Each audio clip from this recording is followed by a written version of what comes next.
እነዚህ ነገሮች ማለት ነው ከሰው ጋር ለማዳ አይደሉም። ዝም ብሎ በውጭ ነው እየበሉ ይመጣሉ። ውሃ ይጠጣሉ። አሁን ውሃ እየጠጡ ነው። ዳር ነበረ ማለት ነው ይጠጡ ብዬ ተውኳቸው።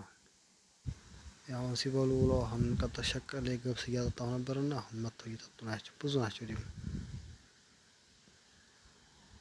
በቃ አሁን እስካሁን ድረስ ከጠጡ ይበቃቸዋል። አሁን ልቀሰቅሳቸው ነው ማለት ነው። ለእህር ስለሆነ ወደዛ ኧረ ደግሞ መጡ ሌሎች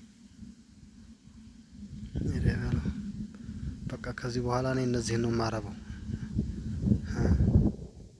አይሻልም? ደግሞ ብዙ ናቸው። አንድ 20 ምናምን እኮ ይሆናሉ። እስኪ እነሱ እስኪ እናያቸው። ያሰላም አዱ በቃ ወዲያቸው